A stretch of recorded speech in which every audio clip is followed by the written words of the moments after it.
Hello दोस्तों, नमस्कार। SMKC channel में मैं आप सभी लोगों का दिल से बहुत बहुत स्वागत करता हूं।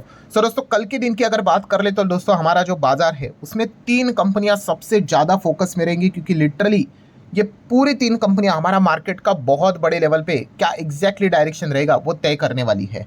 मतलब कौन सी वो तीन कंपनियां और उसके पीछे का लॉजिक रीजन क्या है, तो उसी के बारे में बात करेंगे। तो स्टार्ट करते हैं दोस्तों पॉइंट नंबर 1 के साथ, कंपनी नंबर 1 के साथ, जिसका नाम है HDFC bank. Yes, HDFC bank already आप सभी लोगों को यहाँ पे पता ही है, दिग्गज बैंक है। बट मार्केट में इसका जो प्रेजेंस है वो सिर्फ इसके तक सीमित नहीं है, इसका डायरेक्ट के साथ साथ इनडायरेक्ट भी इन्फ्लुएंस काफ़ी ज़्यादा हम लोग को बाजार में देखने को मिल जाता है। बिकॉज निफ्टी 50 की बात कर ले, डायरेक्ट इन्फ्लुएंस तो आप देख सकते हो, निफ्टी का 100 में से ऑलमोस्ट 13.25% एचडीएफसी बैंक का वेटेज है, इतना बड़ा वेटेज। उसी के साथ साथ निफ्टी का सेक्टर वाइज वेटेज में देखा गया तो फाइनेंस सेक्टर 36% के आसपास आता है, बदलता रहता है। बट जस्ट इमेजिन 36% फाइनेंस का वेटेज, और इस फाइनेंस सेगमेंट का ही अगर आप यहाँ पे वेटेज चेक करने जाओगे तो इसमें भी एचडीएफसी बैंक नंबर 1 है। मतलब एचडीएफसी बैंक जैसे चलेगा वैसे बाजार का मूड देखने को मिल सकता है, एचडीएफसी बैंक जैसे चलेगा वैसे आपको फाइनेंस सेक्टर का भी मूड देखने को मिलेगा, और फाइनेंस सेक्टर जैसे चलेगा हमारा बाजार भी वैसे चलेगा। इसलिए एचडीएफसी बैंक का डायरेक्टली इनडायरेक्टली प्रेजेंस काफ़ी तगड़ा हम लोग को बाजार में देखने को मिल जाता है। और रीज़न क्या है दोस्तों, एचडीएफसी बैंक के Q3 के रिजल्ट। कल के दिन की बात करें, हम लोग को एचडीएफसी बैंक के Q3 के नंबर देखने को मिले थे। नंबर्स के अगर हाईलाइट्स की बात करें, आप देख सकते हो 12,912 मतलब सेगमेंट तो वैसे ही है। Total income 90,000, then obviously crore में बात होती है। 3 महीने पहले 91,000, उसके पहले था 87,000 अप्रॉक्सीमेटली बोल रहा हूँ। सो 87 90 हो गया, ईयरली जंप है। क्वार्टरली 91 का 90 हो गया, तो थोड़ा सा क्वार्टरली डाउन देखने को मिल रहा है। ठीक है, इनकम कमाने के लिए खर्चे कुछ करने पड़ेंगे, तो वो खर्चे भी आप यहाँ पे देख सकते हैं 62, 63, 62 समवेयर अराउंड देखने को मिल रहा है। तो इनकम माइनस एक्सपेंडिचर करेंगे तो प्रॉफिट यहाँ पे मिल जाएगा। बट आपको बताइए ये प्रॉफिट किसी काम का नहीं, बिकॉज जो भी प्रॉफिट रहता है उसमें से क्या माइनस करना पड़ता है, प्रोविजन बताना पड़ता है भाई शेयर होल्डर को कि कितना पैसा अटका पड़ा हुआ है। यही समझ लो कि 99% शायद से वो नहीं आएगा, 100% नहीं, 99% होगा, शायद से कोई 1% चांसेस वो वापस आ जाए। तो अटका हुआ पैसा, उसी को हम क्या बोलते हैं, प्रोविजन। जो पॉइंट नंबर 8 में आप देख सकते हो वो कितना है, एचडीएफसी बैंक बता रहे 2837 करोड़, 2837 करोड़ शायद से पैसा वापस नहीं आएगा इस क्वार्टर के हिसाब से।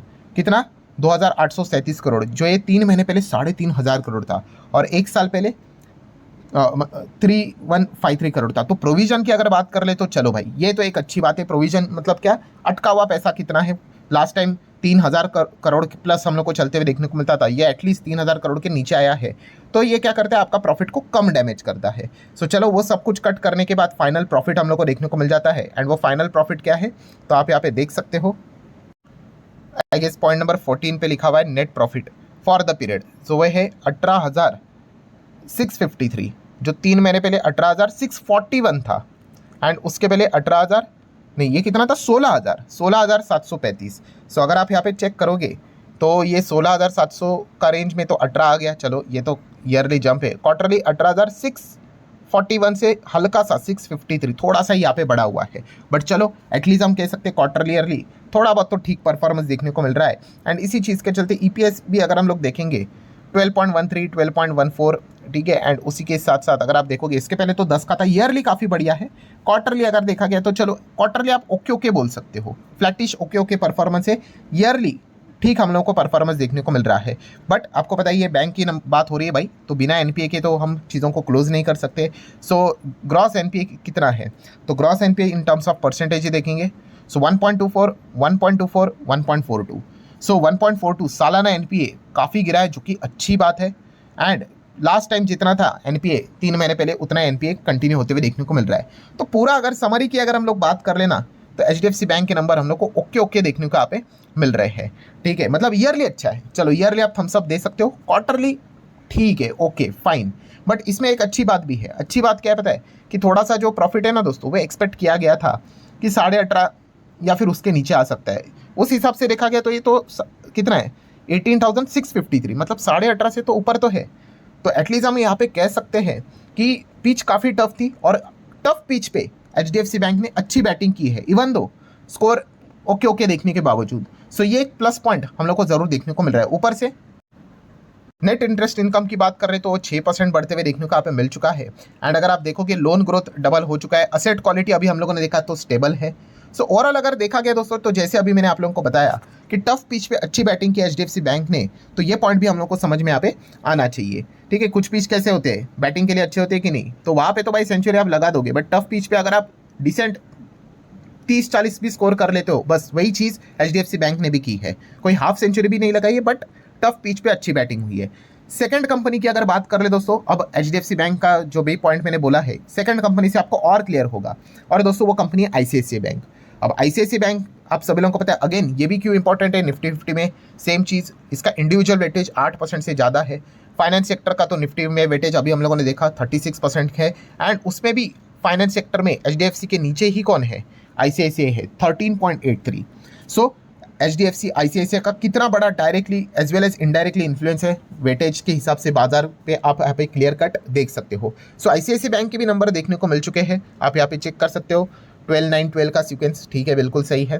टोटल इनकम कितना है, 49,300 का रेंज है, 49,300, अच्छा तो एकदम 49,334,333 एकदम फ्लैट इनकम, एंड एक साल पहले 48,367 था। तो चलो ईयरली तो जंप है, क्वार्टरली तो बिल्कुल फ्लैटिश इनकम देखने को मिल रहा है।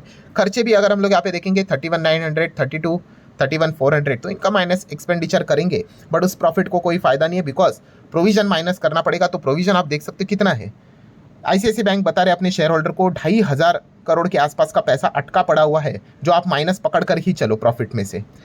3 महीने पहले उन्होंने ये बात 900 करोड़ के आसपास करी थी, और 1 साल पहले उन्होंने 1200 करोड़ के आसपास प्रोविजन किया था। तो आईसीआईसीआई बैंक के लिए सबसे बड़ा नेगेटिव पॉइंट यही है कि प्रोविजन काफ़ी बड़ा है, क्वार्टरली और yearly almost double, and quarterly अगर देखेंगे तो बहुत ही ज़्यादा, ईयरली भी डबल है। तो ये एक बहुत बड़ा नेगेटिव पॉइंट है आईसीआईसीआई बैंक के लिए।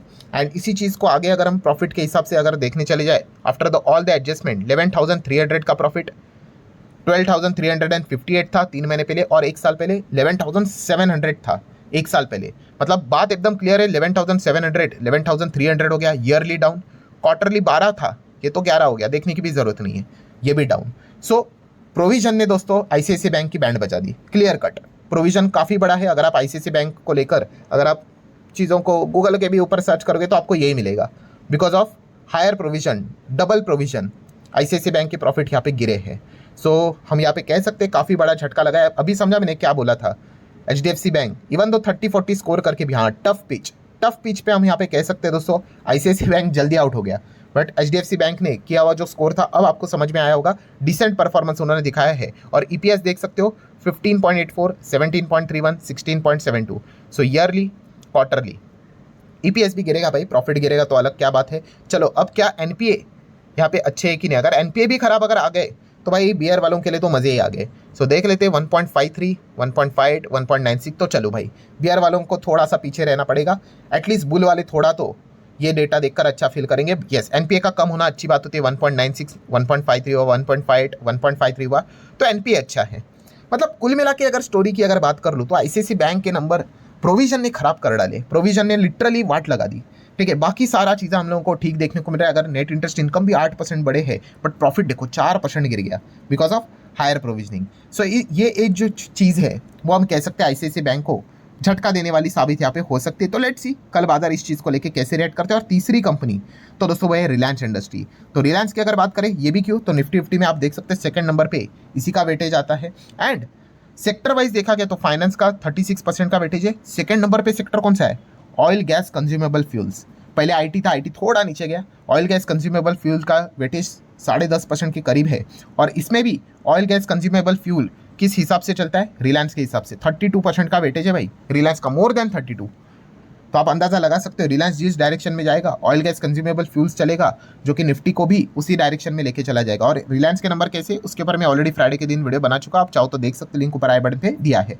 फिर भी ऊपर से बात करूँ तो रेवेन्यू काफ़ी बढ़िया देखने को मिल गया, स्टार लगा सकते हो। बट प्रॉब्लम कहाँ पे आ गई, यस जिस हिसाब से रेवेन्यू बढ़ा है उस हिसाब से प्रॉफिट नहीं, प्रॉफिट काफ़ी फ्लैट रहा। इनफैक्ट बहुत सारी जगह पे एक्सपेक्टेशन ये था कि प्रॉफिट 19 के करीब भी आ सकता है, 19 या फिर 19 प्लस 19,000। ये जो प्रॉफिट है ये 18.5 के करीब देखने को मिला है। तो ये एक डिसअपॉइंटमेंट वाला पॉइंट जरूर हो सकता है एस्टिमेट्स के हिसाब से। सो कंक्लूजन क्या है दोस्तों, तो कंक्लूजन यही है कि ये कल जो 3 दिग्गज है उसमें अगर देखा गया तो आईसीआईसीआई बैंक ने डिसअपॉइंट ही किया है। रिलायंस भी देखा गया तो प्रॉफिट के हिसाब से थोड़ा डिसअपॉइंट ही किया है। और एचडीएफसी बैंक ने देखा गया तो आप ठीक कह सकते हो, खराब पिच पे अच्छी बैटिंग यहाँ पे की है। तो इन सभी चीज़ों का एक साथ रिएक्शन यहाँ पे हम लोग को कल देखने को यहाँ पे मिलने वाला है। मतलब एक आप कह सकते थोड़ी सी स्माइल है, बाकी दोनों जगह पे यहाँ पे, और आईसीआईसीआई बैंक ने तो बहुत ही डिसअपॉइंट किया है, ये चीज़ें हम लोग को देखने को यहाँ पे मिल रही है। सो लेट्स सी कल इन तीनों चीज़ों का कॉम्बिनेशन के साथ रिएक्शन हम लोग को बाजार के ऊपर देखने को मिलेगा। एंड डोंट फॉरगेट, ये अपने सेक्टर के लीडर्स है, तो ये अपने बाकी के प्लेयर्स पे भी इनडायरेक्टली इन्फ्लुएंस डालेंगे कि देखो भाई मेरे नंबर तो ये है, तो इस कंपनीज के नए नंबर, इस सेक्टर के कंपनीज के नंबर की भी हालत क्या हो सकती है। सो एक चीज़ हम लोग को जरूर देखने को मिल रही है। तो इसलिए कल ये तीन कंपनियां मेजरली हर किसी के फोकस में यहाँ पे रहने वाली है। सो आशा करता हूँ दोस्तों वीडियो हेल्पफुल लगा होगा। पूरा वीडियो इन्फॉर्मेशन एजुकेशनल पर्पज से रिलेटेड था, तो जरूर इसको नोट कर लेना। वीडियो पसंद आया होगा तो चाहो तो लाइक एंड शेयर कर सकते हो। मिलते हैं नेक्स्ट वीडियो में, तब तक के लिए बाय बाय।